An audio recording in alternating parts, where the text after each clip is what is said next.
올리 슈나벨이라고 하는 사람이 쓴 휴식이라고 하는 책에 보면 책 서문에 이런 말이 있습니다.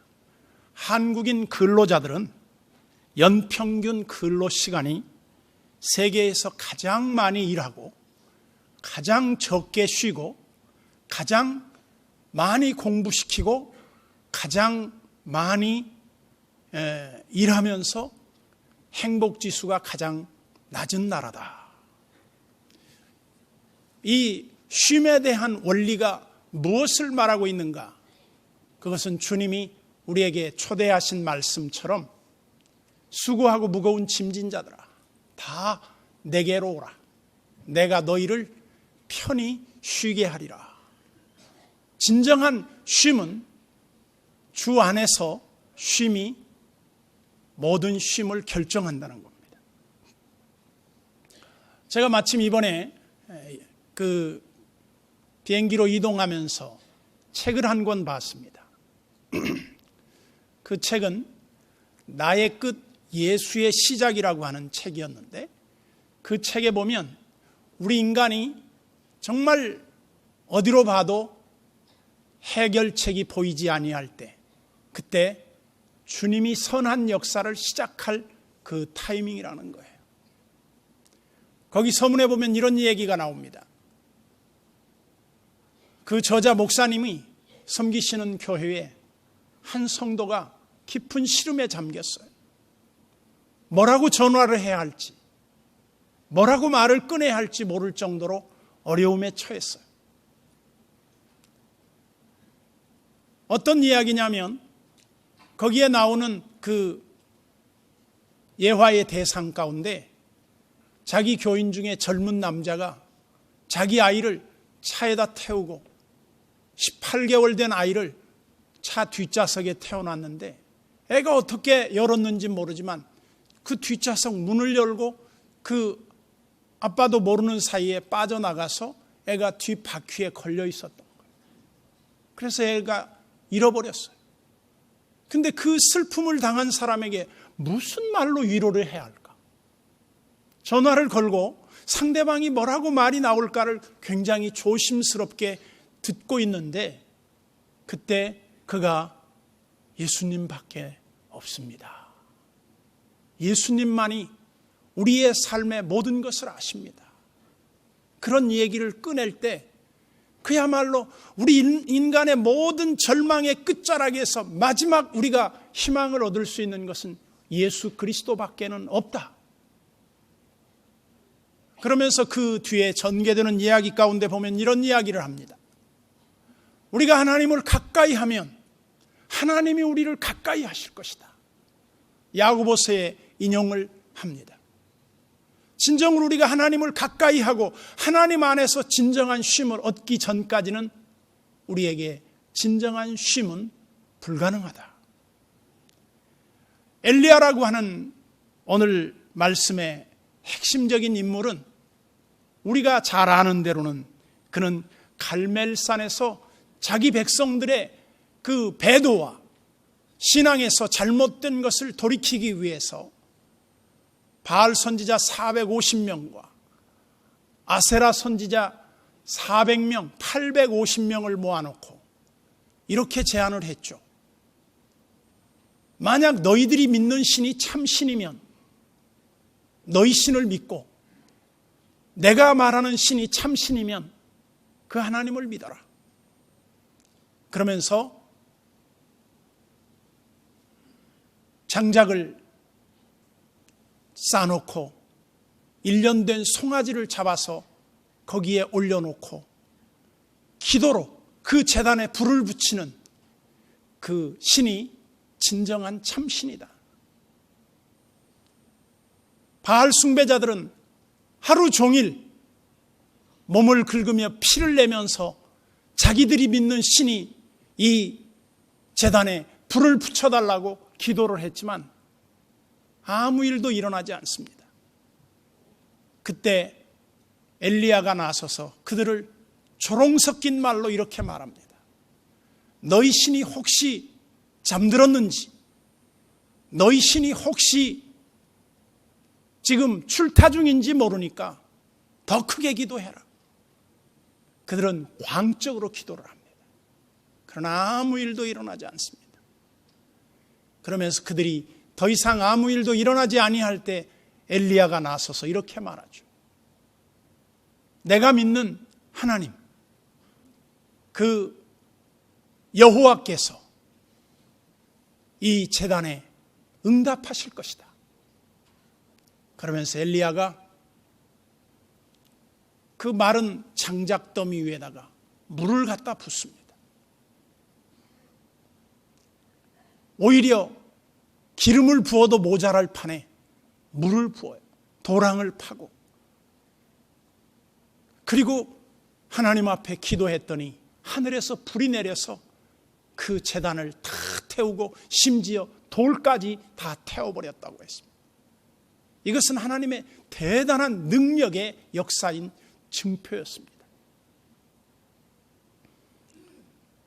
이렇게 큰 승리를 거둔 후에 가짜였던 바알 선지자와 아세라 선지자들을 다 죽였습니다. 이제 그 백성들은 하나님께로 향하고 백성들이 이제 하나님만을 진정한 신으로 인정하고 하나님께 돌아올 것을 요구했던 엘리야는 큰 승리에 도취되어 있었습니다. 그러나 그 이튿날 심각한 문제에 직면하게 됩니다. 바로 오늘 본문 1절에 보면 이렇게 말합니다. 아합이 엘리야가 행한 모든 일과 그가 어떻게 모든 선지자들을 칼로 죽였는지를 이세벨에게 말하니, 아합은 매우 유약한 통치자였던 것 같아요. 그런데 비해서 가장 악한 여인 이세벨이라고 하는 여인이 엘리야를 죽이겠다고 선언을 합니다. 오늘 2절에 보면 이렇게 말하죠. 이세벨이 사신을 엘리야에게 보내어 이르되 내가 내일 이맘때에는 반드시 내 생명을 저 사람들 중 한 사람의 생명과 같게 하리라. 그렇게 하지 아니하면 신들이 내게 벌 위에 벌을 내림이 마땅하니라 한지라. 다른 말로 하면 이세벨이라고 하는 이 여인이 엘리야를 공개 처형하겠다는 겁니다. 이 사실 앞에서 대단한 능력의 선지자 엘리야는 어떻게 반응했는가? 놀랍게도 엘리야는 유약해져 있었습니다.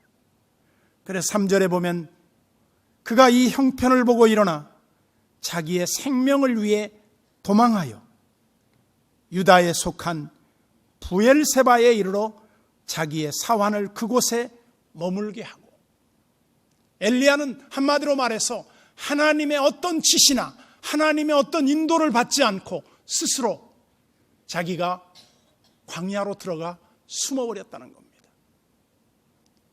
이전에 엘리야는 어떤 모습을 띠고 있었냐면 항상 하나님이 엘리야에게 지시하는 음성이 들렸어요. 너는 그리 시냇가에 가 숨어라. 넌 사르밧 과부에게로 가라. 내가 너를 거기서 봉양하도록 하겠다. 그러나 여기에서는 엘리야는 어떤 하나님의 지시도 따르지 아니한 채 자기 독단으로 도피 행각에 자기를 추스려 보려고 애쓰는 모습을 보게 됩니다. 그런데 문제는 여기에 있습니다. 우리가 하나님을 가까이 함이 복이요, 하나님을 온전히 우리가 가까이 나아감이 하나님의 은혜를 힘입는 길인데, 회복의 길인데, 엘리야는 큰 승리 후에 자기 성취감에 빠져 있었는지는 모르겠지만 그는 자기 사역에 번아웃이 돼 있었어요. 그래서 그는 결과적으로 어떤 판단을 내리게 되느냐면 오늘 4절에 보면 이렇게 말합니다. 자기 자신은 광야로 들어가 하룻길쯤 가서 한 로뎀나무 아래에 앉아서 자기가 죽기를 원하여 이르되 여호와여 넉넉하오니 지금 내 생명을 거두시옵소서. 다른 말로 하면 이제 한적한 곳에 숨어서 하나님 이제 내 생명 여기에서 마감하게 해 주십시오. 나는 장렬하게 죽고 싶습니다. 그런 의미입니다. 이에 대한 하나님의 반응이 무엇일까? 저는 이 5절부터 7절 내용이 굉장히 중요한 내용이라고 봅니다. 우리 인간은 자기 스스로 생명을 좌지우지할 수 있는 존재가 아니에요.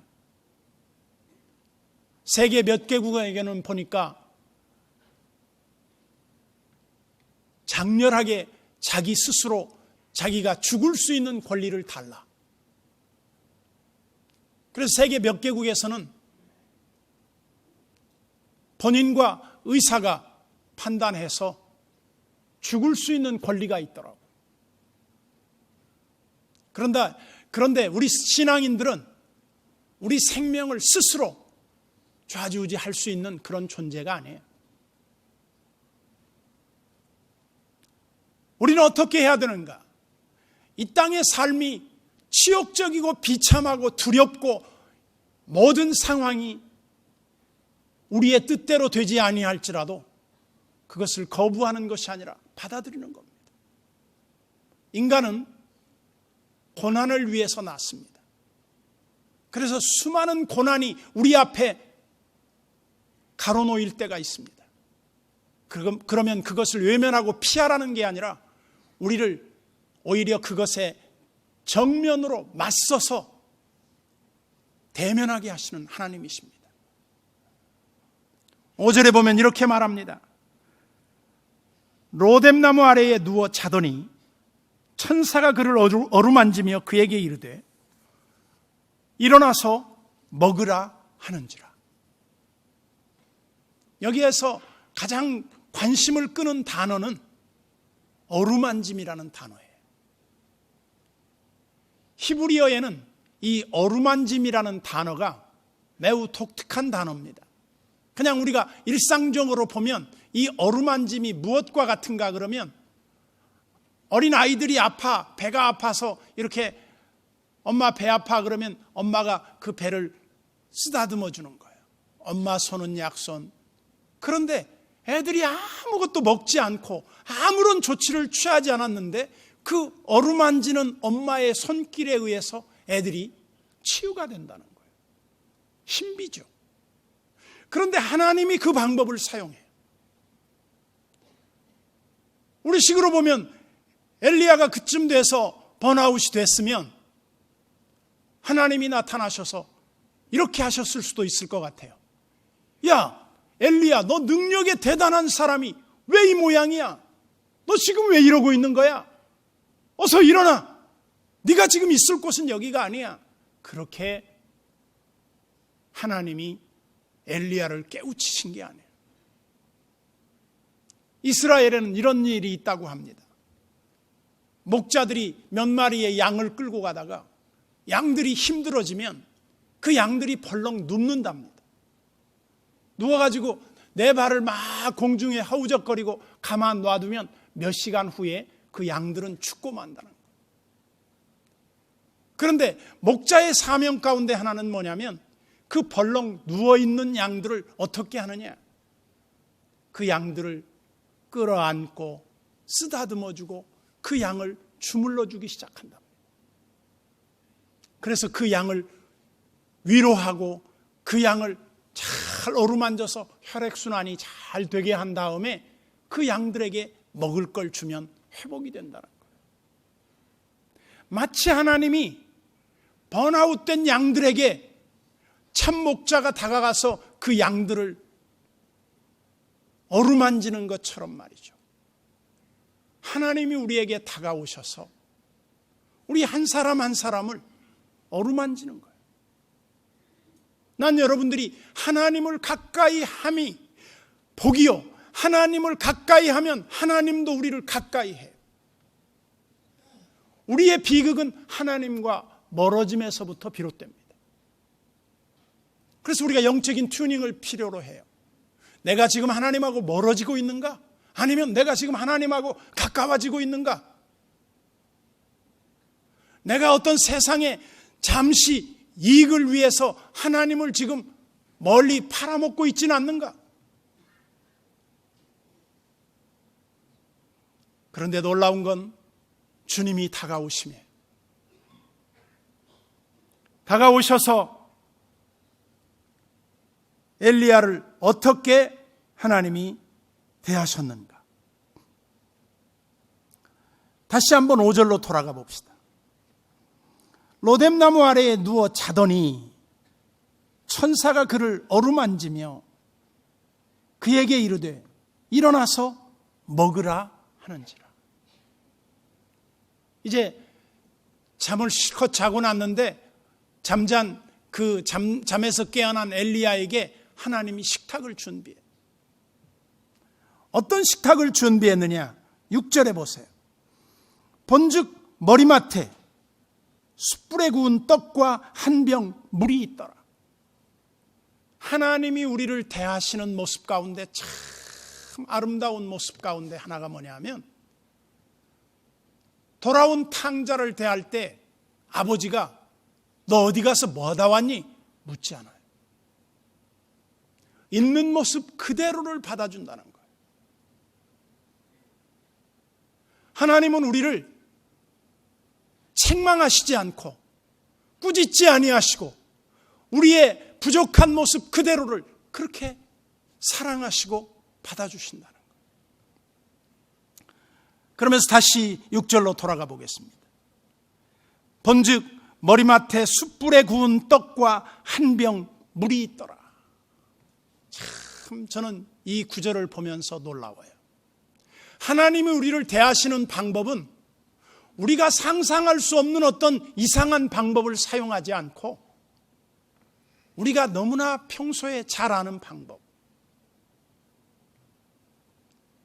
그 따뜻한 숯불에 구운 떡이라고 나와 있는데 유대인들에게는 숯불이 없습니다. 의역이죠. 근데 이 떡은 어떤 떡이냐면 오늘날 화덕 피자구이 같은 그런 떡이에요. 화덕에 달군 그 상태에서 거기에다 빵을 굽는 겁니다. 근데 그 빵이 맛있는 빵이에요. 특별히 그 빵을 굽는 분이 바로 하나님이셨어요. 하나님이 친히 자기의 종 엘리야에게 회복을 위한 떡을 만들어 주셨어요. 이상한 방법으로 하신 것이 아니에요. 그러면서 엘리야를 어루만져 주시고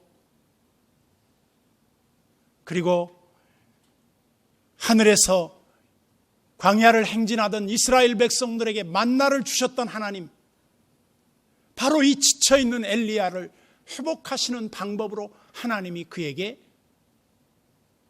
화덕에 구운 뜨거운 떡을 주셨다는 것.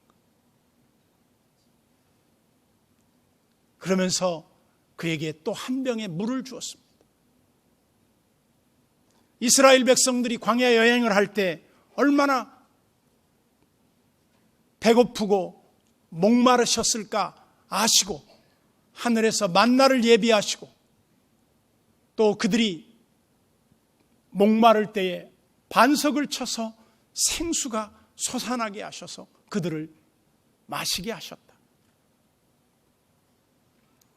우리가 힘들고 우리가 지쳐 있을 때 주님은 똑같은 방법으로 우리를 회복시키실 것을 저는 믿습니다. 하나님이 여러분들이 가장 아는 방법으로, 하나님이 치료하시는 하나님으로 여러분들에게 나타나실 거다. 그래서 그를 어루만졌듯이 여러분들을 어루만져, 여러분들을 쓰다듬어 주셔요. 참 이렇게 저는 이 성도들과의 관계에서 좋은 관계가 뭘까? 사랑의 입맞춤, 서로 반가이 맞으면서 악수를 하고, 또 어린 아이들을 보면 그 머리를 쓰다듬어주고 혹은 어깨를 두드려주면서 격려하는 거예요. 하나님이 우리를 그렇게 격려한다는 겁니다. 그 하나님의 따뜻한 손길을 통해서 우리가 얼마나 회복을 받고 있는지 몰라요.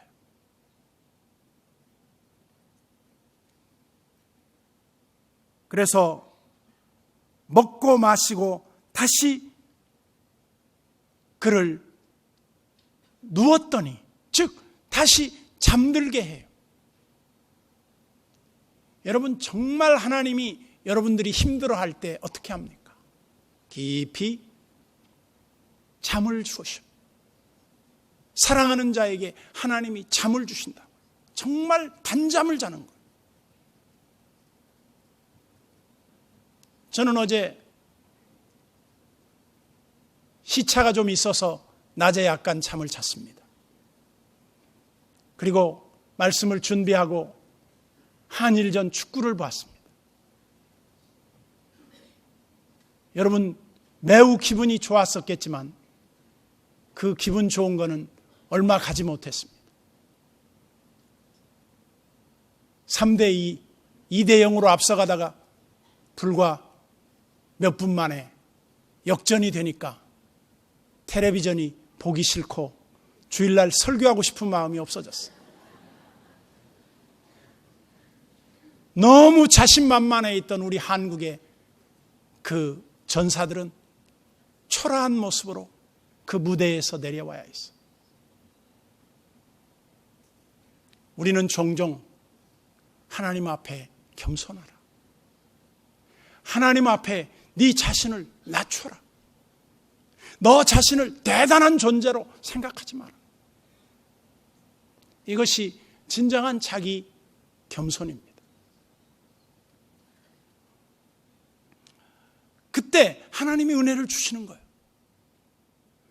내가 하나님 도움 없이 모든 걸 다 할 수 있다고 할 때 주님은 우리의 삶을 개입하지 않아요. 그러면서 또다시 7절에 여호와의 천사가 또다시 와서 어루만지며 이르되 일어나 먹으라. 내가 갈 길을 다 가지 못할까 하노라 하는지라. 여기 여호와의 천사가 누굽니까? 하나님입니다. 어떤 분은 선제에 계신 예수 그리스도다 그렇게 말씀하기도 하지만 여호와의 천사는 하나님이 스스로 인간에게 나타나실 때 하나님의 모습을 보여줄 수 없기 때문에 천사의 모습을 띠고 나타나셔. 그런데 하나님께서 엘리야를 회복시키는 유일한 방법은 무엇이었는가? 먼저 잠을 자게 했다. 두 번째는 떡을 구워주었다는 것. 세 번째는 물을 마시게 했다는 것. 너무나 평범합니다. 그랬더니 8절에 이에 일어나 먹고 마시고 그 음식물의 힘을 의지하여, 하나님의 능력을 의지하는 게 아니라 그 음식물의 힘을 의지하여 40주 40야를 가서 하나님의 산 호렙에 이르니라. 엘리야는 하나님이 만들어주신 그 떡과 물을 마시고 40주 40야, 약 350km, 서울의 저 한남동에서 부산까지 거리가 한 350km 됩니다. 그 길 걸어갔어요. 그 광야에.